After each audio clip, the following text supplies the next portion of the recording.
You're probably familiar with the Luigi wins by doing nothing series of video that is very popular on YouTube. Basically, most of these videos involve Luigi winning some Mario Party minigames by doing literally nothing. I've also seen some other types of video where Luigi wins Smash Bros matches while not moving at all, and today I want to add my touch to this meme. Is it possible to beat New Super Mario Bros. U while carrying Luigi on your shoulders? So in a way, can Luigi win the game by doing nothing? The rules are simple. We are going to try to beat the game playing as Mario, but while carrying a non-moving Luigi with us at all times. While this may not seem like an actual challenge at first, let me tell you about the things you won't be able to do while you're carrying the boy. Mario can no longer wall jump when he's carrying something, or someone in that case. Having an acorn suit for Mario doesn't mean anything anymore, as we cannot glide when we carry Luigi. We also cannot swim underwater when carrying him, and if we drop him to the bottom of the ocean, there is no way to grab him back. So we're going to have to avoid all underwater courses during this quest. Carrying Luigi makes Mario way taller, so going through narrow spaces will be quite difficult, as we'll have to fiddle around with our boy Luigi to try to get him to fit. Now that everything has been set, let's find out if we can actually beat this game with Luigi doing absolutely nothing. World 1-1 is the very first level of the game, and this one is pretty simple to clear while carrying Luigi, as there are no real problems whatsoever. The area is wide and open, and there aren't that many enemies, so you'll clear this one in no time. World 1-2 takes place underground, and this first part with the yellow pipe will force you to drop Luigi and push him on the other side, as you're way too tall to fit both underneath it. You'll actually have to do that quite a lot in this level, as there are lots of very narrow spaces. Thankfully, there's not a lot of enemies, so this level will be easily completed. World 1-Tower does contain a lot of spinning cogs and gears, and most of them will leave enough room for both Mario and Luigi to fit into, but sometimes you'll just have to throw Luigi so that he gets pushed, as there's not enough space for the both of you. Defeating the Mad Lad Boom Boom will be just as easy as it always is, and you'll be able to move on to World 1-3. This new level introduces our boy Yoshi, and I wish we could bring that guy everywhere, as you can literally just eat Luigi and play the level like you normally would. Now that's a great use of Yoshi's big stomach. You normally carry around a pink baby Yoshi in World 1-4, but we sadly can't do that this time, as we have to carry our boy Luigi instead. Even though Luigi doesn't have any gliding ability like Yoshi does, this level still contains enough platforms to get to the end and clear it. World 1-5 contains a lot of piranha plants, but you're given a fire flower near the beginning, so don't be afraid to drop Luigi in order to defeat some enemies with fireballs. He won't mind, he'll just be waiting patiently looking at the void. Bye bye. World 1-Castle is next, and this is where I learned a very cool ability. If Luigi is the one that has an acorn suit, then you'll be able to glide like you normally would if you were not carrying anything. This is super helpful, and from now on, if I see an acorn suit, I'm saving it for my boy Luigi. Oh, and if you go down that yellow pipe to get the star coin, once you go back up, make sure to wait for Luigi to be completely out of the pipe before trying to pick him back up, or else you'll do a spin jump and well, you're in big trouble now. The battle against Lemmy will not be difficult at all, as you can just play it like you normally would. You can even throw Luigi on Lemmy's head if you want to. Next up is World 2 Layer Cake Desert, and 2-1 does feature a couple of tricky jumps in between those big spooky statues, but you know, nothing that will stop us. World 2-2 will force you to be very careful when going through the cave, as it's full of sand geysers and evil pokies on the ceiling, forcing you to sometimes throw Luigi before you in order to make it alive. The second part of the level gives you a Yoshi, so once again, we can eat Luigi and proceed through the level easily. World 2-3 takes place in a very dark cave, and usually you'd grab some yellow baby Yoshis to be able to actually see where you are going, but as you can imagine, this is not possible this time. You'll just have to slowly make your way to the end of the level while making sure not to get attacked by an enemy that you couldn't see in the dark, but it's actually easier than it looks. World 2- Tower is up, and you can thankfully spin those screws even when holding onto Luigi, so you'll be able to get those platforms to move where you need them to be without having to throw him away, so that's kinda cool. I was worried about this final part with the big cannons, but the screen does pan out super far away, so Luigi doesn't get killed or turn into a bubble, and we can enter the big red door and defeat the Mad Lad Boom Boom once more. World 2-4 is the land of the fishy boopkins. Hey look, they're also holding things on top of their heads. I don't feel alone anymore. This level is pretty easy. World 2-5 is also very easy, as the main gimmick here are those spikes throwing spike boulders from those tall mushrooms platforms up above, but even when carrying Luigi, you're still not tall enough to touch them and get damage, so you know, that's pretty cool. World 2-6 is easy at first, but then Lakitu appears, and now that I am holding Luigi, I can confirm that Lakitu is super close to you in this level, and avoiding him isn't really easy. You'll have to make some very precise jumps in between the ground enemies and Lakitu, but reaching the goal won't be a problem. World 2- Castle is full of moving platforms, and getting inside of those narrow spaces while carrying Luigi is nerve-wracking. I had trouble with this part in particular as you can't fit as big Mario and Luigi, so you'll either have to come back as small Mario and Luigi, or you know, just throw Luigi before hopping onto the platform yourself. I really had trouble with this part, as you can see, but once it's done, we finally reach Martin Koopa, and defeating him is as easy as all of the previous bosses. You know, I don't have any high expectations for World 3 Sparkling Waters, as it's a water world, and as I said earlier, going underwater while carrying Luigi isn't actually possible. Anyways, we'll see. World 3-1 starts off with a beach theme level, and there's tons of water sprouts everywhere, so going underwater is never required. You'll easily reach the end in no time.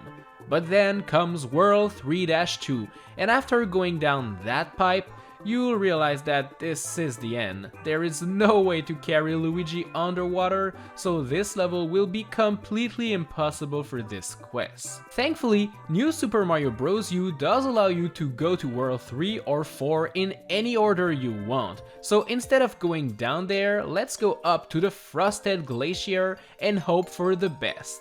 World 4-1 is actually pretty easy, although I have to admit that these spinning stars can be quite annoying, as they'll often make you drop Luigi if you try to go under them. This won't stop you from getting to the end easily. World 4-2 is not that difficult either, as you can jump on top of the penguins and you can fit in between all of those narrow spaces. World 4-Tower is home to a lot of falling icicles, and huge ones too, but this won't be much of a problem as you'll easily reach the top of the tower and get to fight the Mad Lad once again. And once again, it's gonna be easy. World 4-3 will force you to stop and wait for the plants to get out of your way during the first part. After the checkpoint, you'll get a Yoshi, so we'll do the usual gobble loogie strategy to get to the end. World 4-4 contains a whole lot of bullet bills, and this is pretty dangerous for our boy Luigi. Dodging them is actually harder than it looks, but be careful and you'll be okay. World 4-5 does contain a lot of icicles in some narrow spaces, so it's actually a scary one, but it's possible. At one point you'll reach this ice bro, and if he freezes Mario, Luigi will slowly move and fall down. Oh. Goodbye, my Luigi. Goodbye, my friend. World 4-Ghost House is up, and this level is such a maze. I've played it for so many times and yet I always get lost and I never know where to go. World 4-Castle contains a lot of scary precise jumps, but thankfully, even with Luigi on your shoulders, you'll have no trouble reaching the end of the level. Wendy Koopa is up and defeating her is super easy once again. We are now entering Soda Jungle, and it starts off with the airship level, and you'll soon see we're gonna have a problem here. The first part is pretty easy as it takes place on top of the airship, but as soon as you go down the pipe, you'll reach an underwater part? Seriously, Nintendo? Water inside a flying boat? You think that makes sense? So yeah, we can't actually beat this level without turning Luigi into a bubble or something. So you know, we're going to have to find another way of going further in this quest. There's actually a secret exit in World 2-4 that we are going to try. It is located near the end flag pole, but you're going to have to be Little Mario and Luigi in order to be able to fit in there and enter the secret pipe. This leads us to World 2-Ice Block, which is kind of easy and doesn't feature any part that will cause trouble. Just carry Luigi to the flagpole and this will create a brand new path that leads to Soda Jungle right after the infamous airship level. Oh, now this is epic. World 5-1 is one of my favorite levels, the Jungle of the Giants. Everything is huge here, huge blocks, huge enemies, but the difficulty is not huge. World 5-2 contains those big logs that will spin if you touch them. At one point, I dropped Luigi because he couldn't fit his big head underneath that block and I almost lost him, but I managed to grab him back and save him. Whew, that was really close. World 5-3 features those annoying spider-like enemies and I really hate those guys. Thankfully, they are not going to be trouble for the quest, so we'll easily complete this level and reach the next one. World 5-Tower is up and it features those giant snake blocks and those big spiky pendulum things. You can dodge them all in the first section of the tower, but the second part is way more difficult for the Mario Brothers Tower. I ended up having to sacrifice a little bit of Luigi's health in order to get to the top. I swear he's going to be okay, guys, okay? Don't be mad, I really had to do it. The Boom Boom fight is just as easy as all of the previous ones. World 5-Ghost House is such an annoying level. There are a million doors and I never know where to go. Having Luigi on your shoulder doesn't change anything to the level, so you'll beat it easily. World 5-4 is such a beautiful level, but as you can see by my gameplay, I just speedrun through it, so it's an easy one. Make sure to go inside that pipe to get the secret exit, as that's the only exit that leads to the next level. Even though we can already get to World 5-6, let's check out 5-5 just for funsies. And oh, it's an underwater stage. Okay, I'm thankful we can skip it. World 5-6 is a level with seesaws all over the place, but beating it is quite easy. World 5-7 usually wants you to bounce on this giant wiggler to avoid touching the poison water underneath you, but with Acorn Luigi, we can spin jump above most of the platforms and glide to the flagpole. So yeah, that's kinda cool. World 5-Castle has those big lava waves that come and go, but jumping above them is quite easy. World 6-1 is full of fuzzies and stretching platforms, but you thankfully have Yoshi to your disposal, so we can eat Luigi and get to the end of the stage in no time. World 6-2 is going to be a tough one. While it's not an underwater level per se, you'll have to get in and get out of the water at multiple places during the stage, and sadly, as you know, we can't really swim underwater with our boy Luigi. So yeah, this level is impossible. But what do we do now? We're stuck here in World 6. Huh, well we got kinda far, so I'm kinda satisfied. Alright guys, see ya! I'm kidding. Remember that annoying World 5-Ghost House level from earlier? Well, there's actually a secret exit in this stage, and it allows us to skip World 6 entirely. We're just gonna have to beat World 5-Beatles first, and while this stage is nerve-wracking since, you know, it takes place in the air, having an acorn suit also makes it way easier so we can easily beat it. We finally reach World 7, skipping the entire World 6 and the problematic level, so hopefully we'll be good from now on. World 7-1 is up, and it's not very difficult and doesn't feature anything special, so let's move on. World 7-2 isn't a very interesting stage either. You can even get Yoshi in this one, so yeah.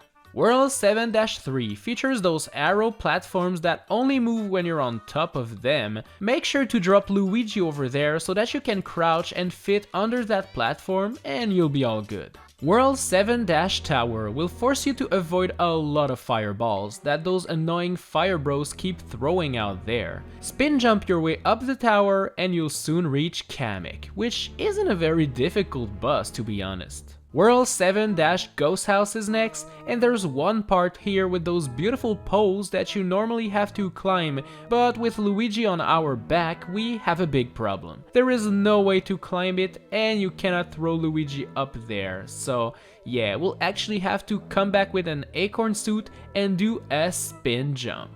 World 7-4 is a super easy level where you bounce on those happy clouds, so no worries to have in here. World 7-5 is a special stage because it features those floating water bubbles, and normally you'd want to stay as far away from water as possible in this quest, but those bubbles allow you to swim up and jump to the next one, so yeah, even when carrying Luigi, this level is actually possible. World 7-6 is home of the snake block platforms, but with Acorn Luigi, I decided to beat it without touching those. It's way faster that way. World 7-Castle is up, and this one is full of moving platforms and narrow spaces. Trust me, you'll want to stay as Small Mario and Luigi in order to fit through this entire stage. It is scarier than it looks, so you'll quickly reach the boss anyways if you're being careful. Defeat Ludwig and you're good to go. World 7-Airship is up, and thankfully this one doesn't contain any underwater section, so we'll quickly reach Bowser Jr. and this fight will be quite easy. Alright, let's go to Peach's Castle, the final world of the game. World 8-1 is actually not that difficult. There are some fireballs falling from the sky, but try to stay low with Luigi and you'll dodge them all without any major problem. World 8-2 is a very easy and safe cruise on this beautiful platform.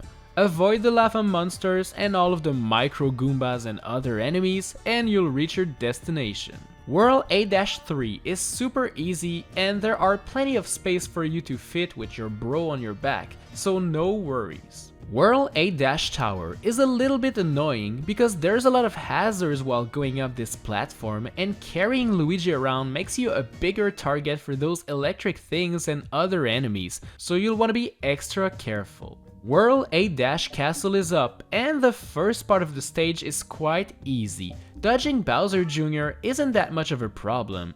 Wait, Luigi, what are you doing, dude? Who told you to get out of my arms? Welcome to the final battle against Bowser. And the first part is quite easy, as you can just run underneath him and hit the switch. The real difficulty comes from the second part of the fight. You see, you have to dodge Bowser's fireballs while waiting for Junior to attack you. And once you jump on him, Mario will automatically enter the Koopa Clown car, thus leaving poor Luigi alone and defenseless. It's kind of random though. Sometimes Bowser Jr. will completely destroy Luigi, and sometimes you'll be fast enough to defeat Bowser without Jr. getting a chance to attack him. It's really weird and random, but it is possible. And there we go, we defeated Bowser and saved the princess. So, is it possible to beat New Super Mario Bros. U while carrying Luigi around and with him not doing anything? Yes, it is. We had to use some secret exit to dodge some impossible levels, but thankfully it was possible. And it wasn't that difficult too, as you don't really lose any of your important abilities while carrying Luigi. It was a pretty fun challenge nonetheless. Thanks a lot for watching this video, guys. Make sure to subscribe and to hit the notification bell to know when I post next, and hit the like button to show me that you enjoyed this original idea. Tap the cards on screen right now if you want to watch more New Super Mario Bros. U videos, and I will see you in the next one.